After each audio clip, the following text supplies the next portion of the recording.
Di malam ulang tahunku, suamiku dan selingkuhannya datang ke rumahku dengan wajah bangga. 15 menit kemudian, wajah mereka berubah pucat pasi. Setelah aku melakukan panggilan telepon yang akan menghancurkan hidup mereka selamanya.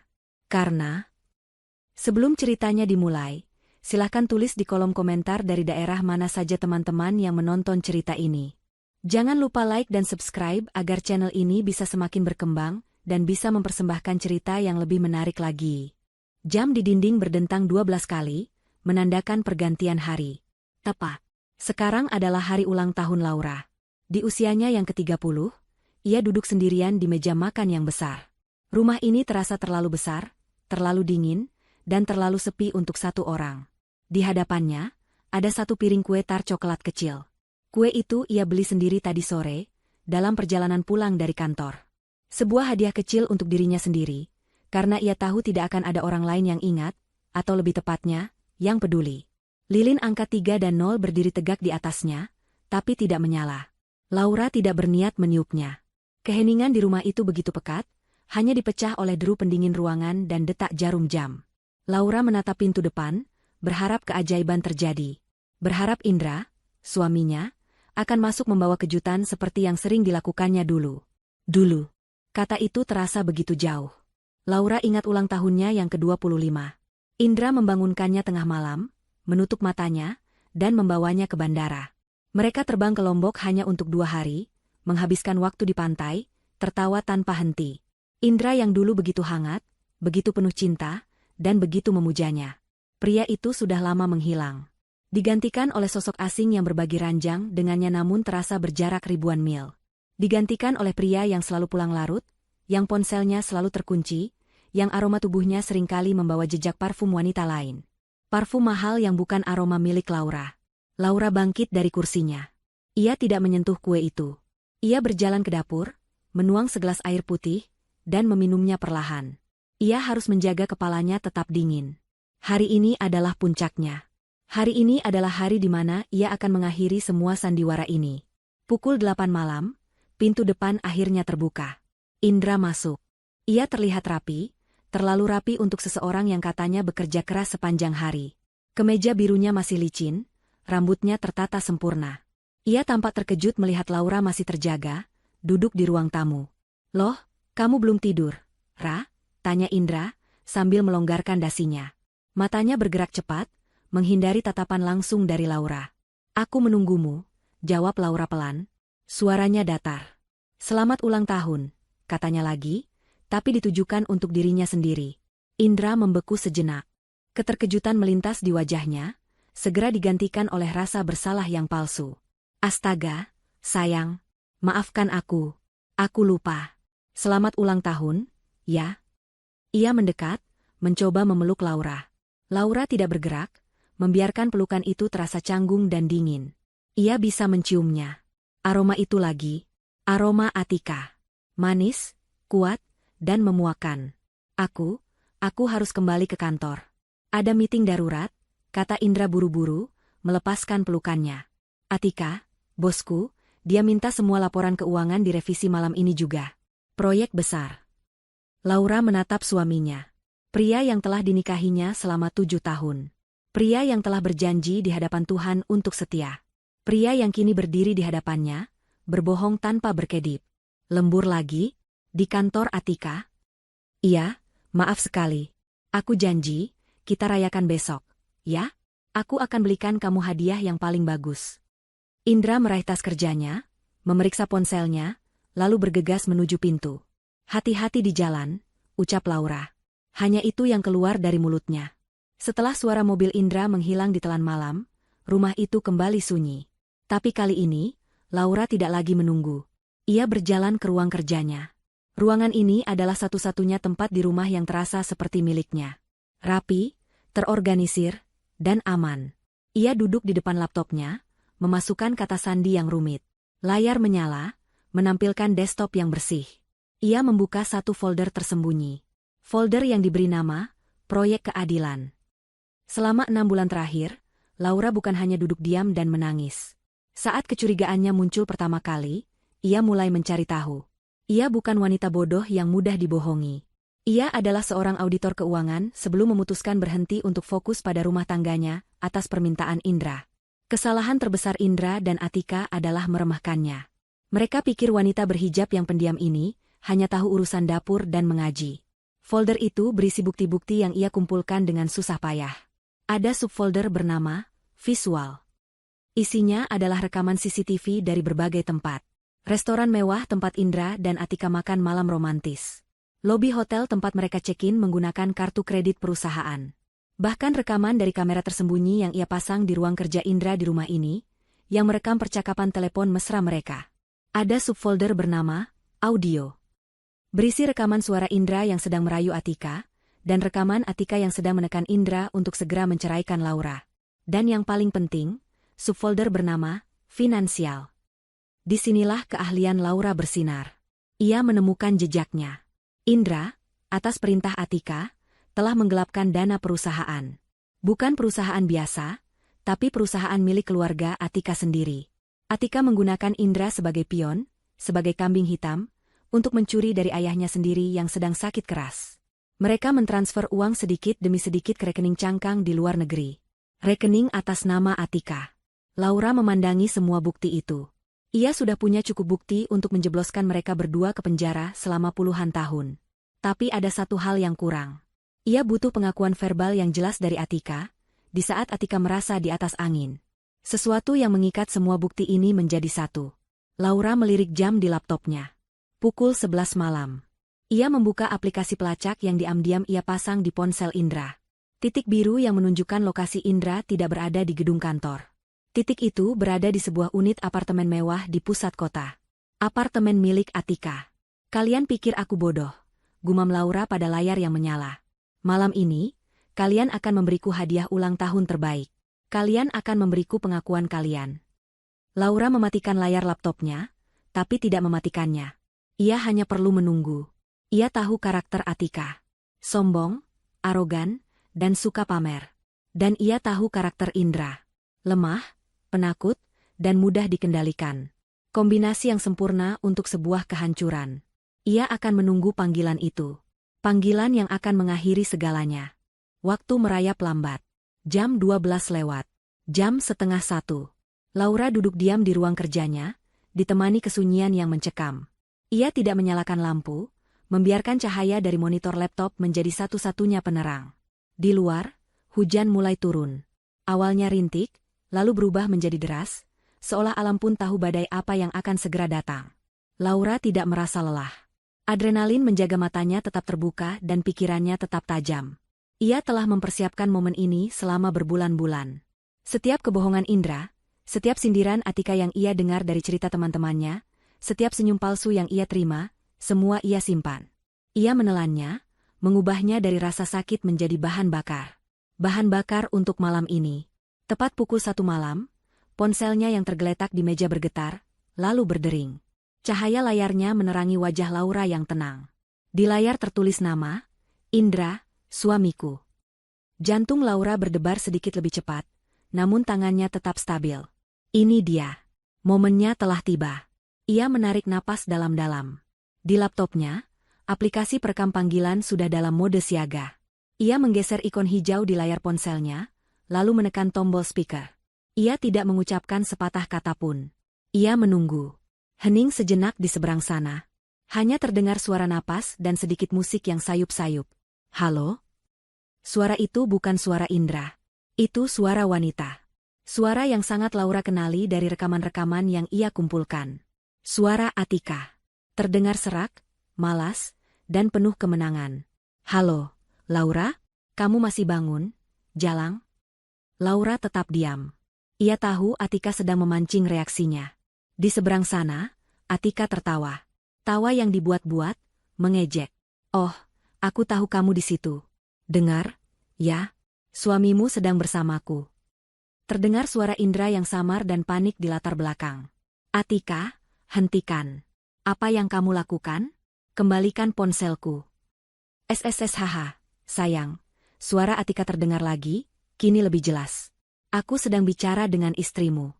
Dia perlu tahu di mana tempatnya. Lalu, Atika kembali fokus pada Laura. Indra ada di tempat tidurku. Kita sedang tidur bersama malam ini. Dia milikku sekarang. Dia lebih mencintaiku daripada wanita rumahan membosankan sepertimu, yang hanya tahu mengurus rumah dan memakai hijab kuno itu. Hinaan itu dilontarkan seperti peluru, dirancang untuk melukai. Tapi Laura tidak merasakan apa-apa.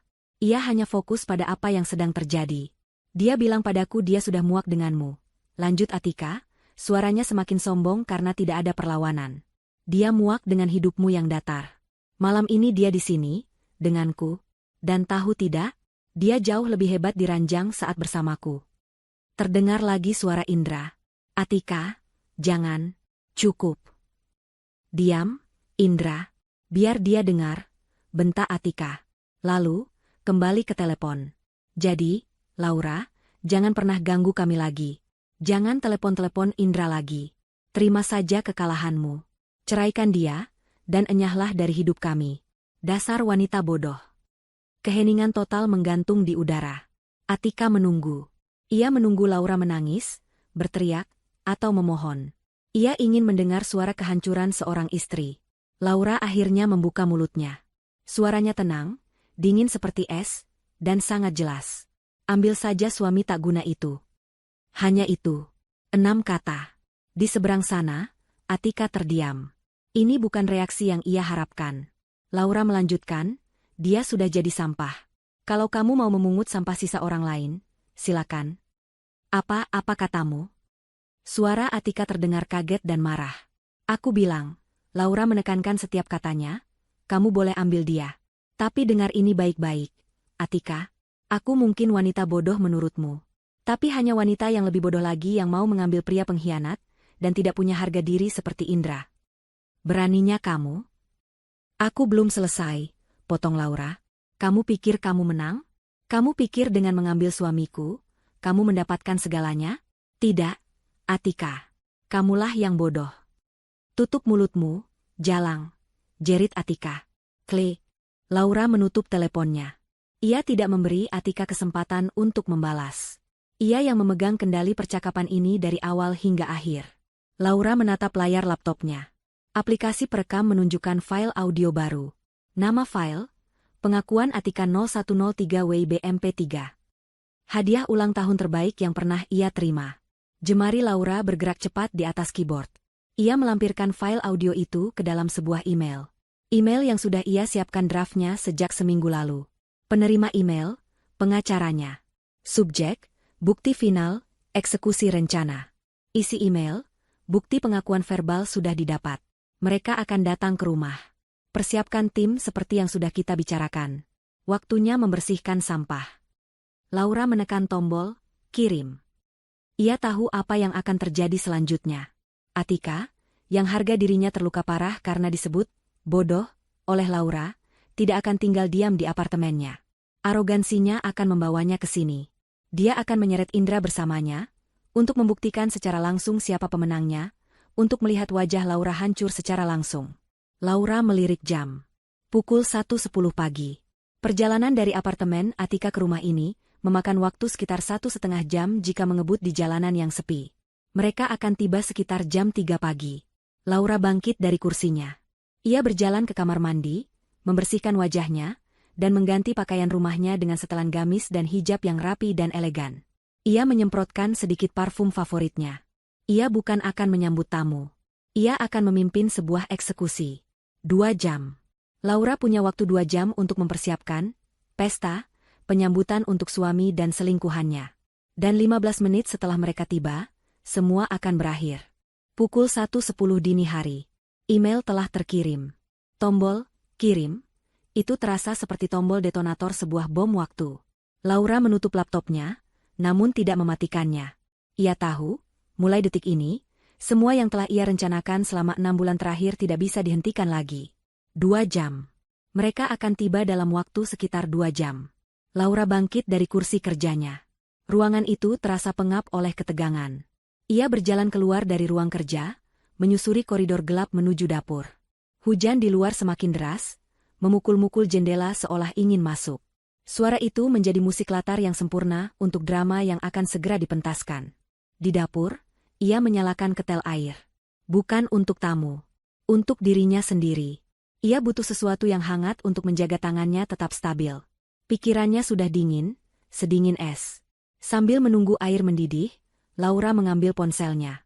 Ia membuka daftar kontaknya dan menelepon satu nomor. Panggilan itu langsung dijawab pada dering pertama, seolah sang penerima sudah menunggunya. Reza, sapa Laura pelan. Reza adalah pengacara yang ia sewa, seorang profesional muda yang tajam dan haus akan keadilan. Ibu Laura. Saya sudah terima emailnya, jawab Reza di seberang sana. Suaranya profesional dan fokus. Rekamannya bersih. Ini lebih dari cukup. Ini adalah paku terakhir di peti mati mereka. Mereka akan datang ke sini, Reza. Aku memancingnya. Atika tidak akan terima disebut bodoh olehku. Dia akan menyeret Indra ke sini untuk membuktikan kekuasaannya. Terdengar helaan napas singkat dari Reza. Sesuai dugaan kita. Baik, Bu Laura. Tim sedang bergerak. Seperti rencana, kami akan tiba di sana dalam 2 jam. Kami akan membiarkan mereka masuk lebih dulu. Ibu butuh berapa lama? Laura menatap jam dinding di dapur. Pukul 1.15. Beri aku 15 menit, katanya. 15 menit? Reza terdengar ragu. Bu, Anda tidak perlu mengambil risiko.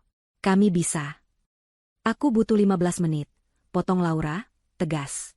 Aku ingin pengakuan di depan saksi. Aku ingin mereka mengaku di rumahku sendiri, di depan tim audit. Rekaman telepon itu bukti kuat.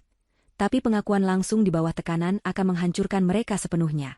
Aku ingin mereka melihat kehancuran mereka sendiri. 15 menit, Reza. Setelah itu, lakukan tugasmu. Keheningan sejenak. Baik, Bu Laura.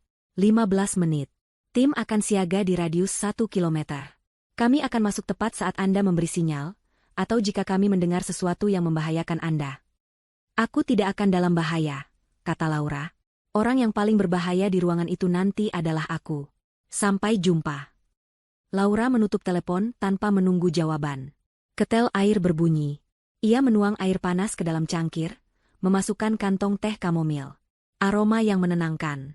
Kontras dengan isi hatinya. Ia membawa cangkirnya ke ruang tamu. Ia menyalakan lampu utama. Ruangan itu bermandikan cahaya terang. Sofa krem yang dulu ia dan Indra pilih bersama. Foto pernikahan mereka di dinding. Laura menatap foto itu. Senyumnya di foto itu begitu tulus. Penuh harap. Senyum Indra juga. Apa yang terjadi pada pria itu? Laura mengambil foto pernikahan itu dari dinding.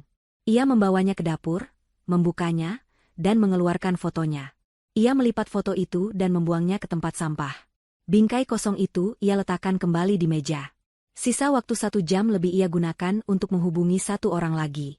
Orang terpenting. Kali ini, jarinya berhenti pada nama Paman Darmawan. Pak Darmawan. Paman dari pihak ibunya. Sosok yang menggantikan ayahnya. Pria itulah pemilik sesungguhnya dari perusahaan tempat Indra dan Atika bekerja. Atika hanyalah putri dari rekan bisnis lama Pak Darmawan yang sudah pensiun karena sakit. Pak Darmawan mempercayakan operasional harian pada ayah Atika, dan kini pada Atika, tanpa pernah menunjukkan bahwa dialah pemegang saham mayoritas yang sesungguhnya. Atika, dalam kesombongannya, mengira perusahaan itu miliknya untuk dijarah. Indra tidak pernah tahu koneksi ini. Laura sengaja menyembunyikannya. Baginya, pernikahan adalah tentang cinta, bukan tentang koneksi keluarga. Sebuah kesalahan yang ia sesali kini. Panggilan tersambung. Assalamualaikum, Paman, sapa Laura. Waalaikumsalam, Nak, kamu belum tidur? Suara Pak Darmawan terdengar berat dan bijak. Belum, Paman. Ikan sudah masuk perangkap. Tepat seperti yang Paman duga, kata Laura. Anak itu, Atika, dia benar-benar melakukannya? Meneleponmu? Dia tidak hanya menelepon, Paman. Dia menghinaku, dan memberikan pengakuan verbal yang kita butuhkan. Rekamannya sudah di tangan Reza. Pak Darmawan menghela napas panjang. Bagus. Bagus sekali, Laura. Paman tahu Paman bisa mengandalkanmu. Tim audit independen sudah Paman siapkan. Mereka akan berangkat bersama Reza. Mereka akan menyita semua server begitu mendapat pengakuan langsung. Aku tahu, Paman. Terima kasih sudah percaya padaku. Bukan, Nak. Paman yang terima kasih. Kamu bisa saja diam dan meminta cerai. Tapi kamu memilih berjuang untuk membersihkan perusahaan keluarga kita.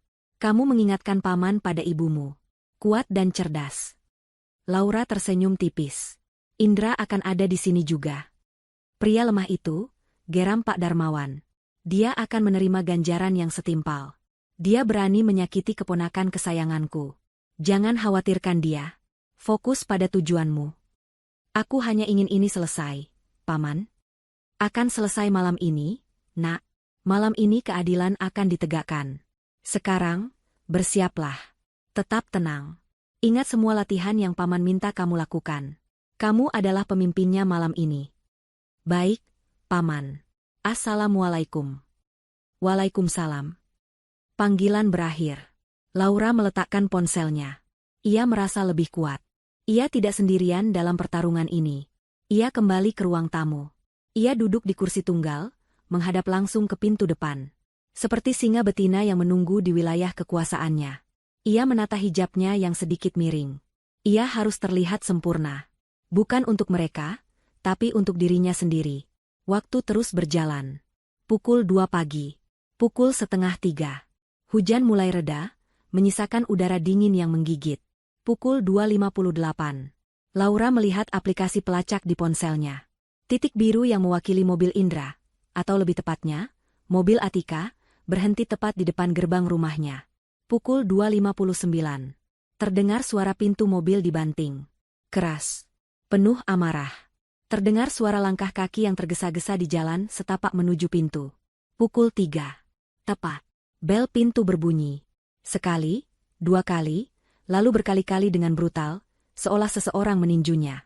Laura menghirup tehnya yang terakhir. Sudah dingin. Ia meletakkan cangkir di meja. Ia bangkit, merapikan gamisnya. Dengan langkah tenang dan mantap, ia berjalan menuju pintu depan. Ia tidak akan membiarkan mereka menunggu. Pesta penyambutan harus segera dimulai. Laura membuka pintu. Di hadapannya berdiri 2 sosok yang sangat ia kenal, namun terlihat begitu asing di bawah cahaya teras yang temaram. Atika berdiri di depan, dadanya naik turun menahan amarah. Wajahnya yang cantik memerah, matanya menyala-nyala. Rambutnya sedikit acak-acakan, dan ia hanya mengenakan kemeja pria yang kebesaran. Laura mengenali kemeja itu, kemeja kerja milik Indra, dan celana pendek. Penampilan yang sengaja dirancang untuk provokasi. Di belakangnya, Indra berdiri kaku. Wajahnya pucat pasi, seperti mayat hidup. Matanya membelala ketakutan, menatap Laura seolah melihat hantu. Ia tampak ingin melarikan diri, namun cengkeraman Atika di lengannya begitu kuat. Laura bersandar di kusen pintu. Wajahnya tenang, nyaris tanpa ekspresi. Ia sengaja membiarkan hijabnya yang rapi dan gamisnya yang tertutup menjadi kontras yang menusuk dengan penampilan Atika. Sudah selesai, lemburnya? Sapa Laura. Suaranya datar, tidak ada getar amarah atau tangis. Pertanyaan itu menyulut Atika. Beraninya kamu? Desis Atika. Ia mendorong Indra ke samping dan melangkah maju, menerobos masuk ke dalam rumah. Ia tidak diundang, tapi ia bertindak seolah rumah itu miliknya. Tutup mulutmu, bentak Atika, menunjuk wajah Laura. Kamu bilang aku bodoh? Kamu yang bodoh. Wanita kampung yang tidak tahu diri. Indra tergopoh-gopoh masuk di belakangnya, seperti anjing peliharaan yang ketakutan. Laura, aku bisa jelaskan. Ini tidak seperti yang kamu pikirkan.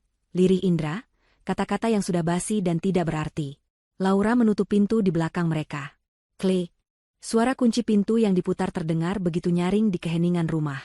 Suasana di ruang tamu seketika menjadi berat. Tidak seperti yang kupikirkan. Laura mengulang kata-kata Indra. Ia berjalan melewati mereka, mengambil posisi di tengah ruangan. Jadi, apa yang harus kupikirkan?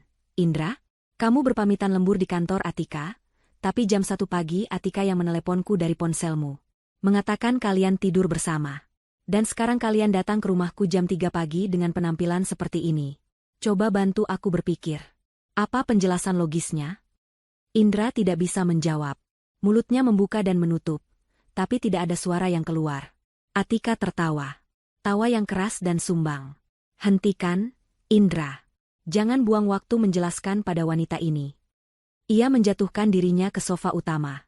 Sofa tempat Laura biasa beristirahat. Ia menyilangkan kakinya, dengan sengaja memamerkan pahanya yang telanjang. Dengar, Laura. Aku kesini bukan untuk berdebat, kata Atika, nadanya merendahkan. Aku kesini untuk mengambil apa yang menjadi milikku. Milikmu? Tanya Laura, alisnya terangkat sedikit. Ya, Indra. Dan semua yang dia miliki, kata Atika. Ia menatap sekeliling ruangan dengan pandangan menilai. Rumah ini lumayan. Aku mungkin akan merenovasinya. Mengganti semua perabot kuno ini. Atika, jangan, pinta Indra. Ia terlihat sangat panik. Laura, ayo kita bicarakan ini baik-baik. Tolong. Diam, Indra, bentak Atika lagi. Kamu ini laki-laki atau bukan? Tunjukkan padanya siapa yang berkuasa. Atika lalu mengalihkan pandangannya kembali ke Laura. Senyum bangga dan jahat tersungging di bibirnya. Kamu tidak tahu, ya? Suamimu yang bodoh ini punya banyak masalah di kantor. Masalah besar. Laura tetap diam. Ia menunggu. Ini adalah bagian yang ia tunggu-tunggu. Dia melakukan kesalahan. Korupsi, lanjut Atika, menikmati setiap kata. Dia menggelapkan uang perusahaan. Uangku. Atika. Itu tidak benar. Jerit Indra, suaranya naik 1 oktav. Kamu yang menyuruhku. Kamu bilang itu untuk. Plah. Tangan Atika mendarat keras di pipi Indra. Suaranya menggema di ruangan yang sunyi. Indra terhuyung mundur, memegangi pipinya. Matanya berkaca-kaca. Dasar pria lemah. Hina Atika. Ia tidak peduli. Lihat, Laura, inilah pria yang kamu puja-puja. Pria yang tidak bisa melakukan apa-apa dengan benar. Tapi aku, Atika menunjuk dirinya sendiri, aku yang baik hati ini melindunginya. Wajah Atika berubah sinis. Aku punya semua buktinya. Bukti transfer yang dia lakukan. Cukup untuk membuatnya membusuk di penjara seumur hidupnya. Lalu, kenapa kamu melindunginya? Tanya Laura, suaranya tetap tenang. Atika tertawa lagi. Kenapa? Karena aku bisa. Dan karena aku butuh tanda tangannya. Sebagai jaminan, dia sudah menandatangani surat. Surat pengalihan aset. Semua yang dia miliki, rumah ini, mobilnya, tabungannya, semua sudah menjadi milikku. Sebagai ganti rugi atas uang perusahaan yang dia curi. Atika berdiri. Ia berjalan mendekati Laura, menginvasi ruang pribadinya. Ia menatap Laura dari atas ke bawah.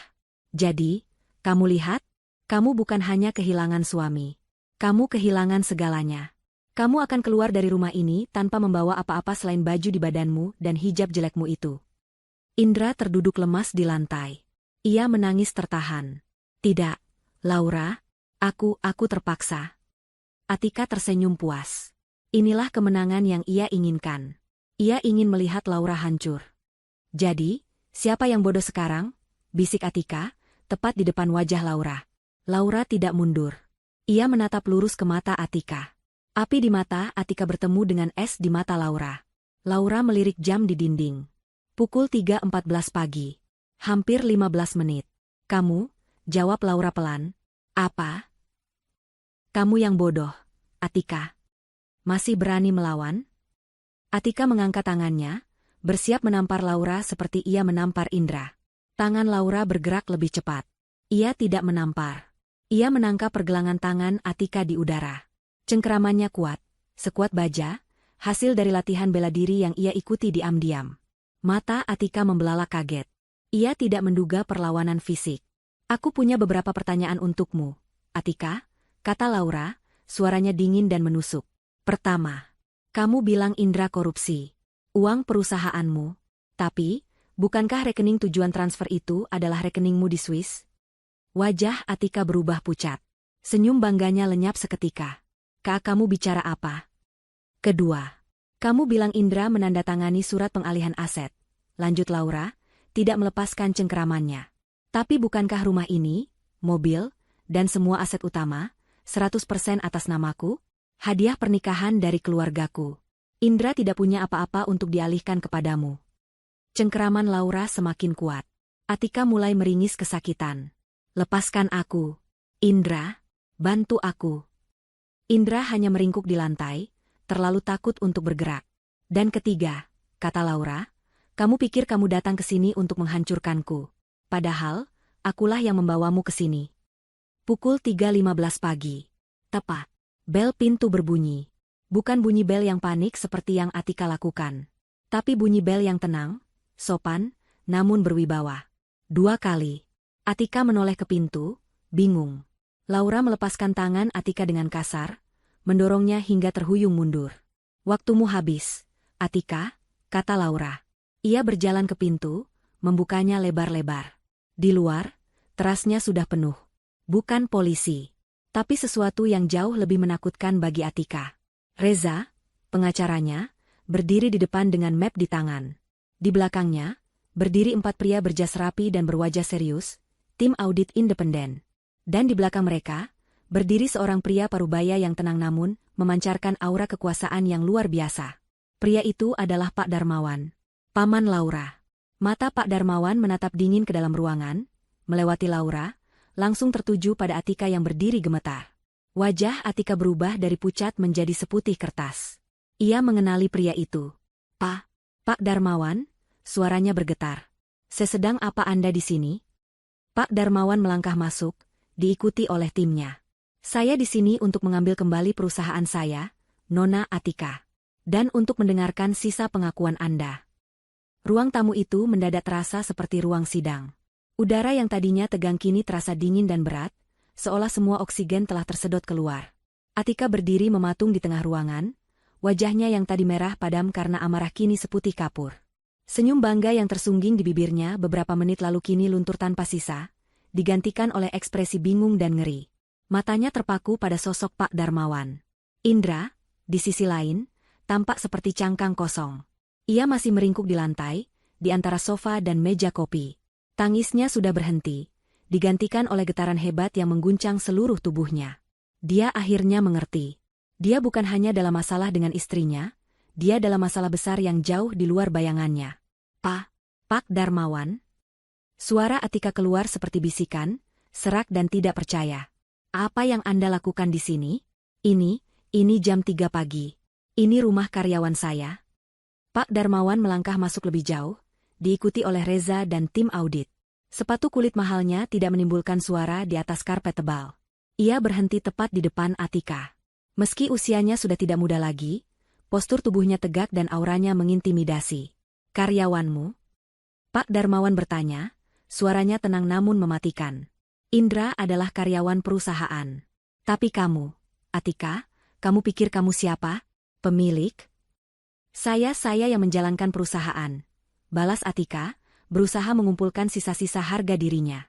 "Ayah saya mempercayakan perusahaan itu pada saya." Pak Darmawan menggeleng pelan.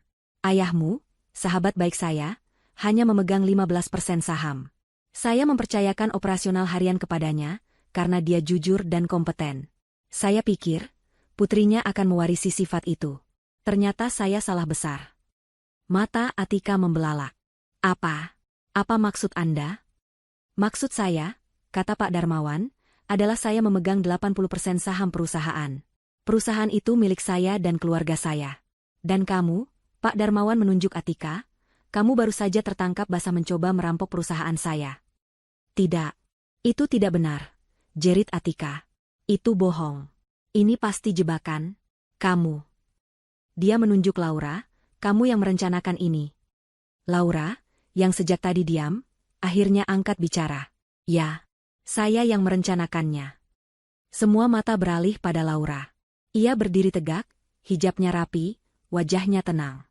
Kontras sekali dengan Atika yang mulai histeris. "Anda benar, Nona Atika. Ini jebakan. Jebakan yang Anda buat sendiri." Laura melangkah ke ruang kerjanya, lalu kembali semenit kemudian membawa laptop dan sebuah flash drive. Ia tidak memberikannya kepada Pak Darmawan. Ia memberikannya kepada pimpinan tim audit. "Selamat pagi, Bapak-bapak," sapa Laura dengan sopan. "Maaf mengganggu waktu istirahat Anda. Saya Laura. Saya seorang auditor keuangan sebelum menikah. 6 bulan lalu, saya mulai curiga suami saya dimanipulasi oleh atasannya." Laura menatap Atika. "Kalian berdua membuat kesalahan fatal. Kalian meremehkan saya. Kalian pikir saya hanya wanita berhijab yang diam di rumah, yang tidak tahu apa-apa selain memasak. Kalian lupa, saya dilatih untuk menemukan angka-angka yang hilang." Atika mundur selangkah. "Aku tidak tahu apa yang kamu bicarakan." "Oh, Anda tahu," kata Laura. "Saya yakin bapak-bapak dari tim audit akan tertarik dengan apa yang saya temukan." Ia menyalakan laptopnya dan menghubungkannya ke televisi besar di ruang tamu. "Ini," kata Laura, menampilkan sebuah bagan alur keuangan yang rumit. Adalah jejak uang yang Anda berdua coba sembunyikan. Layar menunjukkan serangkaian transfer. Dari rekening perusahaan, ke beberapa rekening fiktif di dalam negeri, lalu terkumpul di satu rekening bank di Swiss. Rekening ini, lanjut Laura, terdaftar atas nama Atika Suryat Jaja. Bukan Indra. Anda menggunakan suami saya sebagai kambing hitam. Anda menyuruhnya melakukan transfer-transfer kecil, meyakinkannya bahwa itu adalah bonus atau dana taktis yang wajar. Tapi semua aliran dana itu, pada akhirnya, masuk rekening pribadi Anda. Indra mengangkat wajahnya. Dia bilang itu legal. Dia bilang itu cara perusahaan menghindari pajak. Bodoh, hardik Pak Darmawan. Kamu ikut mencuri, Indra. Dan kamu mengkhianati istrimu untuk wanita ini. Atika panik. Itu fitnah. Semua itu rekayasa. Kamu tidak punya bukti. Reza, sang pengacara, yang sejak tadi diam, melangkah maju. Bukti, Nona Atika? Bukti apa yang Anda mau? Reza mengeluarkan ponselnya. Mungkin kita mulai dengan bukti audio? Dari telepon Anda ke klien saya, Ibu Laura, pada pukul 1 dini hari tadi. Reza menekan tombol play. Suara Atika yang serak dan arogan memenuhi ruangan. Suamimu sedang bersamaku. Kita sedang tidur bersama. Jangan ganggu, dasar wanita bodoh. Lalu suara Laura yang dingin. Ambil saja suami tak guna itu. Kamulah yang bodoh. Wajah Atika berubah menjadi abu-abu. Tim audit saling berpandangan. Ini buruk. Sangat buruk. Itu bisa diedit. Sangkal Atika, meski suaranya bergetar. Benarkah? Tanya Reza. Lalu, bagaimana dengan yang ini? Laura menatap Atika. Saya tahu kalian akan ke sini. Saya tahu arogansi Anda tidak akan membiarkan saya mengucapkan kata terakhir. Saya tahu Anda harus datang ke sini, ke rumah saya, untuk menunjukkan kemenangan Anda. Jadi, lanjut Laura, saya memberikan Anda panggung. Laura mengarahkan jarinya ke sebuah titik hitam kecil di sudut rak buku, tersembunyi di antara vas bunga dan buku-buku tebal. Sebuah kamera tersembunyi. Anda sedang tampil, Atika. Reza kini beralih ke laptopnya, yang terhubung dengan tim audit. Dan ini adalah rekaman sejak 15 menit yang lalu. Tepatnya sejak Anda berdua menginjakan kaki di rumah ini. Di layar laptop Reza, muncul rekaman video. Rekaman Atika yang menampar Indra. Rekaman Atika yang membanggakan dirinya. Video itu memutar suara Atika dengan sangat jelas. Suamimu yang bodoh ini punya banyak masalah di kantor. Dia melakukan kesalahan. Korupsi. Dia menggelapkan uang perusahaan. Uangku. Tapi aku yang baik hati ini melindunginya. Dia sudah menandatangani surat pengalihan aset. Semua yang dia miliki, rumah ini, mobilnya, tabungannya, semua sudah menjadi milikku. Itu adalah pengakuan penuh. Di depan saksi. Direkam secara audio dan visual. Atika terhuyung. Ia jatuh terduduk di sofa yang tadi ia hina. Napasnya terengah-engah. Matanya kosong. Dia kalah. Pak Darmawan menatap tim audit. Anda sudah mendapatkan semua yang Anda butuhkan. Pengakuan verbal, pengakuan visual, dan jejak audit lengkap dari keponakan saya. Pimpinan tim audit mengangguk, wajahnya serius. Ini lebih dari cukup, Pak Darmawan. Ini adalah penggelapan dana terencana skala besar. Kami akan segera bertindak. Ia mengeluarkan ponselnya dan memberi instruksi cepat. Tim Bravo, segel kantor pusat sekarang. Bekukan semua akses server atas nama Atika Suryat Jaja. Amankan semua data. Kita sita semuanya. Atika tidak bergerak. Ia hanya menatap kosong ke depan. Indra, melihat semua ini, akhirnya sadar. Ini bukan hanya akhir dari pernikahannya. Ini adalah akhir dari kebebasannya.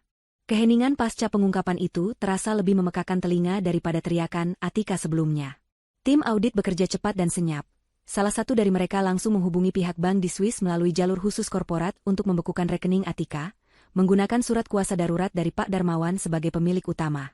Ruang tamu Laura telah sukses diubah dari tempat penghinaan menjadi pusat komando yang melumpuhkan sebuah operasi kriminal.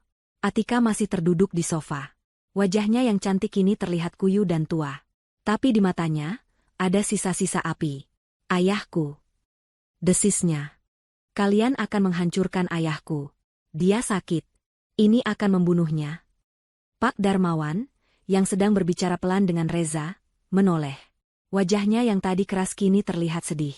Ayahmu adalah sahabatku, Atika. Aku sudah menganggapmu seperti putriku sendiri. Justru karena dia sakit, aku mempercayaimu. Tapi kamu? Pak Darmawan berjalan mendekat. Kamu menggunakan kepercayaanku dan penyakit ayahmu sebagai tameng. Kamu merampok perusahaan ini, perusahaan yang ayahmu bangun dengan keringat jujur. Kamu yang menghancurkannya, bukan kami. Kami sedang mencoba menyelamatkan apa yang tersisa dari warisannya. Atika tidak bisa menjawab. Kebenaran itu menamparnya lebih keras daripada tamparan yang ia berikan pada Indra.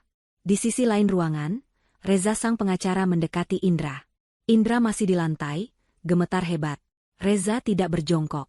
Ia berdiri menjulang di atas Indra, memandangnya dengan tatapan dingin.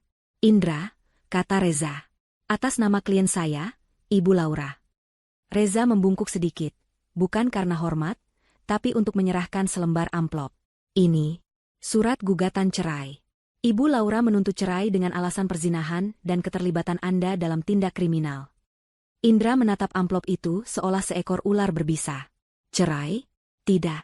Laura, jangan. Ini adalah momen yang ditunggu Indra. Ia melupakan tim audit, melupakan Pak Darmawan. Ia melihat satu-satunya sekoci penyelamatnya. Ia merangkak, benar-benar merangkak di lantai, menuju Laura. Ia berusaha memegang kaki Laura. Laura, sayang, tolong. Maafkan aku, isaknya. Tangisnya pecah, menyedihkan. Aku hilaf. Aku bodoh. Aku dijebak.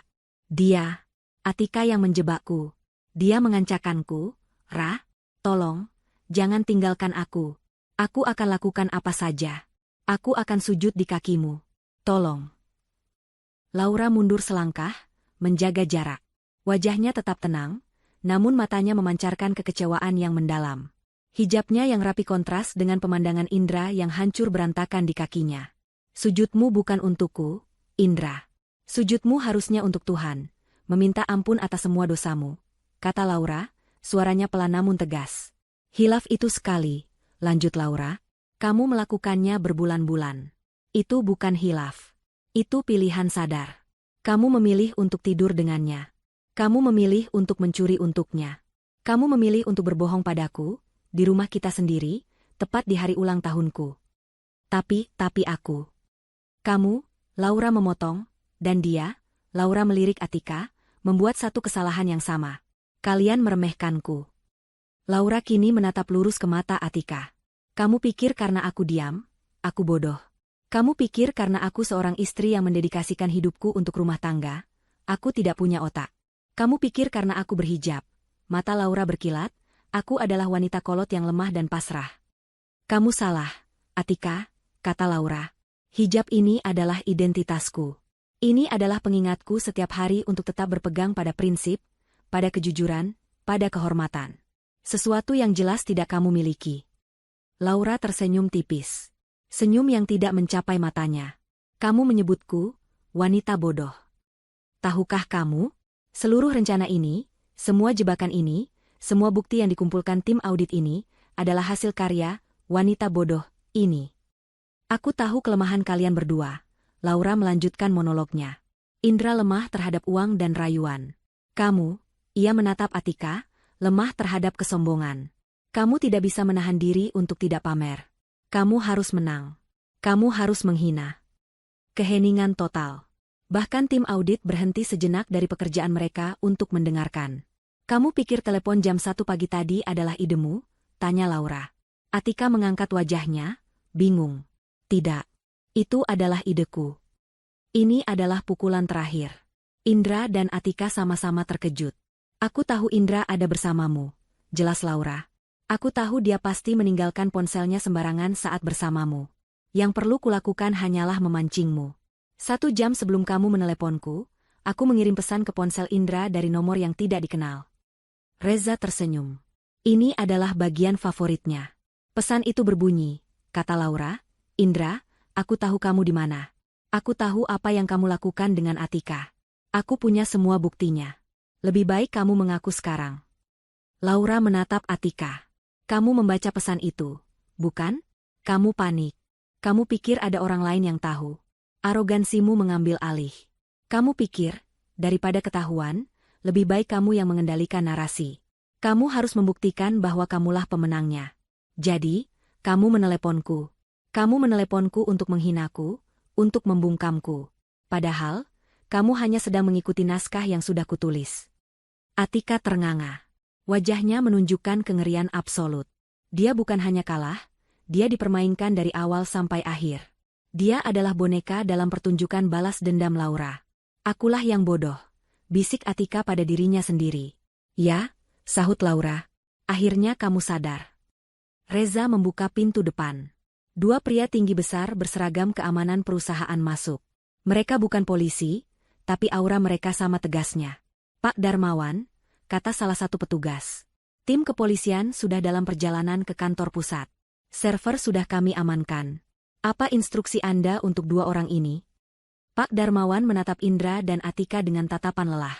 Bawa mereka. Pisahkan mereka di mobil yang berbeda. Serahkan pada pihak berwajib begitu mereka tiba. Pastikan mereka tidak bicara satu sama lain. Para petugas keamanan bergerak. Satu memegang lengan Indra, menariknya berdiri. Indra tidak melawan, tubuhnya lemas seperti boneka kain. Petugas kedua mendekati Atika. Mari, Bu. Silakan berdiri. Atika tidak bergerak. Ia menatap Laura dengan kebencian murni. Ini belum selesai, desisnya. Laura hanya balas menatapnya. Untukmu, ini baru saja dimulai. Selamat menikmati proses hukum. Atika ditarik paksa, ia menjerit dan memberontak. Indra hanya menangis tanpa suara. Mereka berdua digiring keluar dari rumah, melewati Laura yang berdiri tegak di ambang pintu. Pintu ditutup. Suara jeritan Atika teredam, lalu hilang. Ruang tamu itu kembali sunyi. Hanya tersisa Laura, Pak Darmawan, Reza, dan tim audit yang sedang membereskan peralatan mereka. Laura berjalan ke meja makan, mengambil kue ulang tahunnya yang belum tersentuh. Ia menatap lilin angka 30. Selamat ulang tahun, bisik Pak Darmawan di belakangnya, meletakkan tangan di bahu keponakannya. Laura menoleh. Untuk pertama kalinya malam itu, seulas senyum tulus terbit di wajahnya. Setelah pintu depan tertutup, suara jeritan Atika yang dibawa paksa akhirnya menghilang, ditelan oleh keheningan malam. Ruang tamu Laura terasa sangat lengang, seolah baru saja dilewati badai besar. Pak Darmawan, Reza, dan tim audit masih di sana. Suara mereka pelan, sibuk berkoordinasi dengan otoritas lain di luar sana. Pak Darmawan adalah yang pertama mendekati Laura. Wajahnya terlihat lelah, namun sorot matanya bangga. Laura, katanya, suaranya yang berat melembut. Kamu berhasil. Kamu tidak hanya menyelamatkan asetmu, kamu menyelamatkan seluruh perusahaan. Paman tidak tahu harus berkata apa. Laura mengangguk, masih sedikit kaku. Tugas sudah selesai, Paman. Terima kasih sudah percaya padaku, dan terima kasih sudah membawa tim. Reza, pengacaranya, merapikan berkas-berkasnya. Ibu Laura, mulai sekarang, biarkan kami yang mengambil alih. Pihak kepolisian akan menangani mereka. Fokus Anda sekarang adalah memulihkan diri. Saya akan mengurus proses gugatan cerai secepat mungkin. Dengan bukti perzinahan dan tindak pidana ini, Indra tidak akan bisa menuntut apapun dari Anda. Ganti rugi juga akan kita ajukan. Laura menatap pengacaranya. Lakukan apa yang harus Anda lakukan, Pak Reza. Pastikan mereka mendapatkan hukuman yang setimpal. Setelah beberapa arahan terakhir, Pak Darmawan dan timnya akhirnya pamit. Paman akan menghubungimu besok pagi, Nak. Istirahatlah. Kamu pantas mendapatkannya, ujar Pak Darmawan sebelum melangkah keluar. Pukul 4 pagi. Rumah itu akhirnya kembali menjadi milik Laura seorang. Keheningan yang kini menyelimuti terasa berbeda. Ini bukan keheningan yang menekan atau sepi. Ini adalah keheningan yang bersih. Keheningan yang menandakan akhir dari sesuatu yang busuk. Laura berdiri di tengah ruang tamunya. Ada noda lumpur dari sepatu para petugas di karpet. Ada cangkir teh kamomilnya yang sudah dingin di meja. Ada bingkai foto pernikahan kosong yang ia letakkan sembarangan. Alih-alih merasa lelah atau ingin tidur, Laura merasakan gelombang energi yang aneh. Ia tidak menangis. Ia tidak merasa hancur. Ia merasa ringan. Ia tidak pergi ke kamar tidur. Ia pergi ke dapur, mengambil kantong sampah besar. Lalu, ia mulai membersihkan. Ini bukan sekadar membersihkan. Ini adalah ritual pembersihan. Ia mulai dari ruang kerja Indra. Semua kertas, semua dokumen pribadi, semua sisa-sisa pekerjaan Indra yang ia bawa pulang, ia masukkan ke dalam kantong. Ia menarik laci, mengosongkannya tanpa pandang bulu. Ia beralih ke kamar tidur utama. Ranjang yang pernah mereka bagi. Laura menatapnya sejenak. Tanpa ragu, ia menarik semua sprei, sarung bantal, dan selimut. Ia menggulungnya dan memasukkannya ke kantong sampah lain. Ia tidak akan mencucinya. Ia akan membuangnya. Lalu, ia membuka lemari pakaian Indra. Kemeja-kemeja rapi yang sering ia setrika. Setelan jas mahal yang dibelikan Atika, Laura tahu sekarang. Semuanya ia tarik keluar, ia lempar ke lantai, lalu ia masukkan ke dalam kantong sampah. Sepatu-sepatu mahal, ikat pinggang, jam tangan yang tergeletak di meja. Semua masuk. Terakhir, ia pergi ke kamar mandi. Sikat gigi Indra. Parfumnya. Krim cukurnya. Ia menyapu semuanya dari meja wastafel, langsung ke tempat sampah. Pukul 5 pagi, saat azan subuh mulai terdengar sayup-sayup, 6 kantong sampah besar berdiri di dekat pintu depan. Semua jejak Indra di rumah itu telah lenyap. Di tempat lain, di sebuah kantor polisi yang sibuk, Atika sedang merasakan arti kehilangan yang sesungguhnya. Dia tidak ditempatkan di ruang tunggu yang nyaman. Dia dijebloskan ke dalam sel tahanan sementara yang dingin dan berbau pesing, digabung dengan tahanan lain. Kemeja Indra yang ia pakai dengan bangga kini terlihat kotor dan lusuh. Wajahnya yang cantik penuh dengan corengan air mata dan maskara yang luntur. "Kalian tidak tahu siapa saya?" Pekiknya untuk kesekian kali pada petugas yang lewat. Petugas itu berhenti, menatapnya dengan bosan. "Kami tahu persis Anda siapa. Nona Atika Suryatjaja. Anda adalah tersangka utama kasus penggelapan dana miliaran rupiah. Wajah Anda sudah ada di semua portal berita pagi ini." Mata Atika terbelalak. Dia melirik ke televisi kecil yang tergantung di sudut kantor polisi. Benar saja. Di program berita pagi, fotonya terpampang besar-besaran. Di sebelahnya, foto Indra. Judul beritanya, "Dugaan korupsi besar di Darmawan Group, atasan dan bawahan kompak gelapkan dana." Reputasinya, harga dirinya, kekuasaannya, hancur dalam satu malam. "Telepon. Beri saya hak saya untuk menelepon," jeritnya. "Anda sudah menelepon pengacara Anda tadi. Tapi sepertinya, pengacara Anda sedang sibuk," ejek petugas itu. Tentu saja sibuk. Tim hukum Pak Darmawan telah memastikan semua pengacara yang berafiliasi dengan Atika tahu bahwa mereka akan melawan raksasa korporat yang sesungguhnya. Tidak ada yang mau menyentuh kasus ini. Di ruang interogasi yang berbeda, Indra sedang menangis terseduh-seduh di hadapan 2 orang detektif. Ia tidak lagi berusaha membela diri. Ia menceritakan segalanya. Saya bersalah, Pak. Tapi saya dipaksa. Atika yang merencanakan semuanya.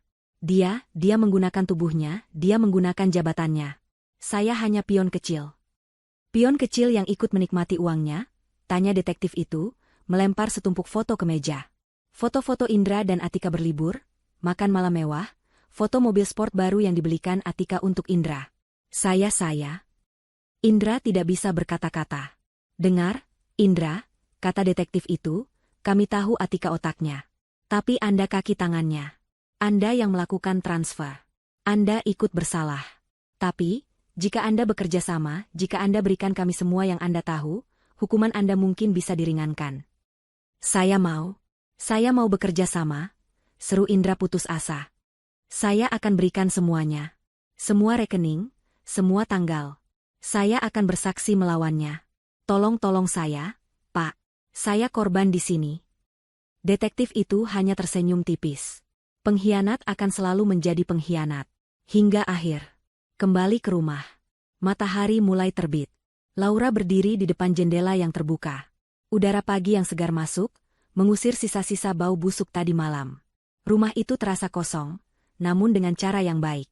Ia belum tidur, tapi ia tidak merasa lelah. Ia mengambil kue ulang tahunnya yang masih utuh di meja makan. Kue itu adalah simbol dari kehidupan lama yang sepi. Ia membawa kue itu ke dapur, dan tanpa ragu, membuangnya ke tempat sampah. "Aku akan membeli kue yang baru," gumamnya pada diri sendiri. Ia berjalan ke kamar mandi, melepaskan hijabnya, dan berdiri di bawah pancuran air panas. Ia mandi lama sekali. Menggosok tubuhnya, seolah sedang menggosok sisa-sisa kenangan pahit. Ia merasa bersih. Terlahir kembali. Tepat di hari ulang tahunnya. 6 bulan telah berlalu. Waktu berjalan cepat, membawa perubahan besar dalam hidup Laura. Proses hukum berjalan alot, namun pasti. Berkat bukti-bukti kuat yang dikumpulkan Laura dan kerjasamanya yang penuh dengan pihak berwajib, kasus ini menjadi salah satu kasus white collar crime yang paling banyak dibicarakan. Hari ini adalah hari putusan. Laura duduk di bangku pengunjung ruang sidang. Ia tidak duduk di depan, tapi di barisan tengah. Ia datang bukan untuk balas dendam, tapi untuk melihat sebuah akhir. Ia mengenakan setelan kerja berwarna biru tua yang elegan, hijabnya serasi. Penampilannya memancarkan aura kepercayaan diri dan profesionalisme. Ia tidak lagi terlihat seperti istri yang teraniaya. Ia terlihat seperti seorang pimpinan. Di kursi terdakwa, Atika duduk membelakanginya. Penampilannya jauh berbeda dari 6 bulan lalu. Tak ada lagi pakaian desainer atau riasan sempurna. Ia mengenakan seragam tahanan. Wajahnya pucat dan ia terlihat jauh lebih tua. Di sebelahnya, juga dengan seragam yang sama, duduk Indra. Ia menunduk dalam-dalam, tidak berani menatap siapapun. Hakim membacakan putusan. Terdakwa Atika Suryatjaja, suara hakim menggema, terbukti secara sah dan meyakinkan melakukan tindak pidana korupsi, penggelapan dana, dan pencucian uang secara berencana. Laura mendengarkan daftar kejahatan itu. Menjatuhkan hukuman pidana penjara selama 15 tahun dan denda sebesar 50 miliar rupiah, subsidiar 2 tahun kurungan. Terdengar pekik tertahan dari bangku keluarga, Atika di seberang. Atika sendiri membeku. 15 tahun. Masa mudanya akan habis di balik jeruji. Seluruh aset pribadi terdakwa yang terbukti berasal dari hasil kejahatan, disita oleh negara untuk dikembalikan kepada pihak yang dirugikan, yaitu Darmawan Group. Palu diketuk. Karma pertama telah tuntas. Lalu, hakim beralih ke Indra. Terdakwa Indra, hakim bahkan tidak menggunakan nama lengkapnya, terbukti secara sah dan meyakupkan turut serta membantu tindak pidana korupsi. Karena kerjasamanya dan statusnya sebagai justice kolaborator yang membongkar semua kebusukan Atika, hukumannya diperingan. Menjatuhkan hukuman pidana penjara selama 7 tahun. 7 tahun. Indra mengangkat kepalanya. Matanya yang putus asa mencari-cari di antara pengunjung. Matanya bertemu dengan mata Laura. Laura? Bibirnya bergerak tanpa suara, memohon. Laura menatapnya. Tanpa kebencian. Tanpa kemarahan. Tanpa cinta. Yang ada hanya kekosongan. Ia menatap Indra seolah pria itu adalah orang asing. Seolah ia sedang melihat selembar kertas kosong. Lalu, Laura memalingkan wajahnya. Bagi Indra, tatapan kosong dan sikap acuh tak acuh itu terasa lebih menyakitkan daripada vonis 7 tahun penjara. Ia telah dihapus. Ia tidak lagi ada dalam hidup Laura. Itulah hukuman terberatnya. Saat Atika digiring keluar, matanya menyala karena kebencian saat melihat Laura. Ini semua gara-gara kamu, Jalang. Kamu pikir kamu menang? Aku akan keluar. Dan aku akan mencarimu. Laura tidak bergeming. Ia hanya menatap Atika dengan tenang. Ambil nomormu, katanya pelan. Antriannya panjang. Atika menjerit frustrasi sebelum akhirnya diseret keluar ruangan. Selesai. Laura keluar dari ruang sidang. Reza sudah menunggunya di luar. Bagaimana perasaan Anda, Bu Laura? Ringan, Pak Reza. Sangat ringan, jawab Laura sambil tersenyum. Ada satu hal lagi, kata Reza, menyerahkan sebuah amplop coklat. Ini, akta cerai Anda. Sudah resmi ditandatangani dan disahkan pengadilan. Anda 100% bebas. Laura menerima amplop itu. Akta cerai. Akhir dari satu babak dan awal dari babak yang baru. Terima kasih atas segalanya, Pak Reza.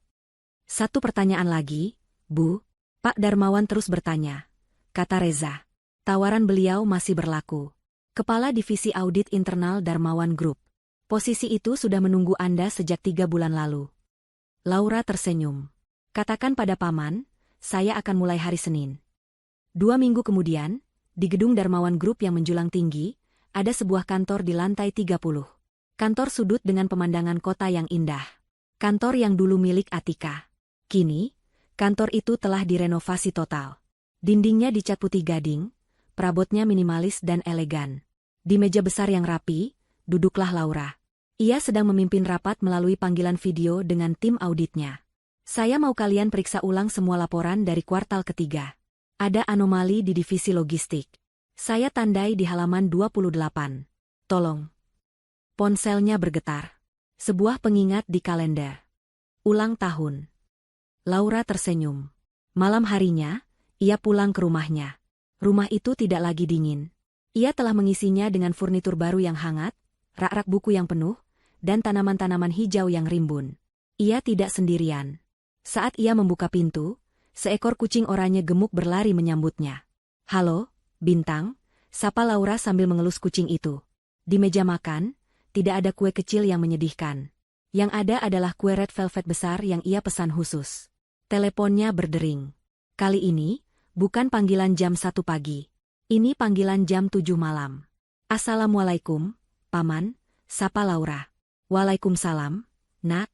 Selamat ulang tahun yang ke-31, suara Pak Darmawan terdengar hangat. "Paman bangga sekali padamu. Karyawan baru Paman yang paling hebat." "Terima kasih, Paman. Terima kasih untuk kesempatannya." "Bukan. Paman yang terima kasih. Kamu adalah berkah." Setelah menutup telepon, Laura duduk di balkonnya, memandangi lampu kota. Kucingnya mendengkur di pangkuannya. Ia memotong sepotong kue untuk dirinya sendiri. Rasanya manis. Ia telah melewati badai terburuk dalam hidupnya. Ia kehilangan suami, tapi ia menemukan dirinya sendiri. Ia menemukan kekuatannya, kehormatannya, dan karirnya kembali. Telepon jam 1 pagi itu bukanlah kutukan. Itu adalah panggilan bangun. Hadiah ulang tahun paling pahit, namun paling berharga yang pernah ia terima. Karena panggilan itulah yang membebaskannya. Dan, wanita bodoh itu, kini, memegang kendali penuh atas hidupnya. Dan ia sangat, sangat bahagia. 1 tahun setelah vonis dijatuhkan, palu hakim telah menjadi takdir yang tak terhindarkan bagi Atika dan Indra. Kehidupan mereka di balik jeruji besi adalah antitesis sempurna dari kemewahan yang dulu mereka nikmati. Karma, yang seringkali berjalan lambat, kali ini datang berlari dan menagih bayarannya secara lunas dan brutal. Atika, yang terbiasa memberi perintah, kini harus menerima perintah. Di penjara wanita, status dan kecantikannya tidak berarti apa-apa. Malah, itu menjadi sasaran empuk. Arogansinya di hari-hari pertama membuatnya menjadi musuh publik di dalam sel. Ia pikir ia masih bisa mengendalikan orang dengan sisa-sisa uang keluarganya, menyewa perlindungan dari narapidana lain. Tapi ia salah. Suatu sore di ruang makan penjara, seorang narapidana senior yang merasa terhina oleh sikap angkuh Atika, menghampirinya. "Jadi, ini Nona Ratu yang katanya mencuri miliaran," kata wanita itu, suaranya kasar. "Di sini, kamu bukan siapa-siapa, cantik." Atika, masih dengan sisa kesombongannya, membalas, "Jangan sentuh aku, wanita rendahan." Itu adalah kesalahan terakhirnya. Wanita itu tidak menamparnya. Ia hanya menumpahkan sepiring penuh nasi dan lauk pauk yang berkuah ke atas kepala Atika. Nasi, sayur, dan kuah kotor mengalir di rambut Atika yang dulu terawat mahal. Seluruh ruang makan tertawa. Atika, untuk pertama kalinya dalam hidupnya, dipermalukan di depan umum tanpa bisa membalas. Ia hanya bisa berdiri gemetar, campuran antara marah dan takut. Tidak ada yang menolongnya, tidak ada yang peduli. Di sanalah ia sadar, 15 tahun akan terasa seperti selamanya. Kabar buruk tidak berhenti di situ. Ayahnya, yang sakit-sakitan, tidak pernah pulih dari guncangan skandal putrinya.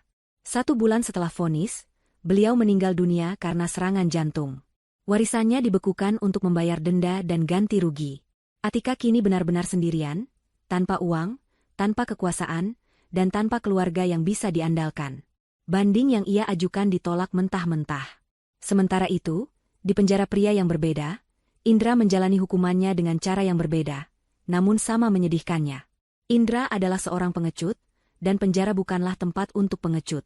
Fisiknya yang lemah dan karakternya yang mudah ditindas membuatnya menjadi target utama. Ia menghabiskan hari-harinya dalam ketakutan. Ia bekerja di dapur penjara, mengupas bawang dan kentang, seringkali sambil menangis diam-diam. Setiap malam, ia menulis surat.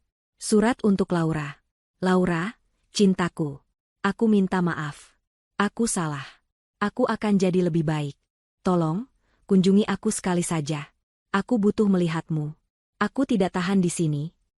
Laura, ini suratku yang ke-20. Apa kamu tidak menerimanya? Aku tahu aku brengsek.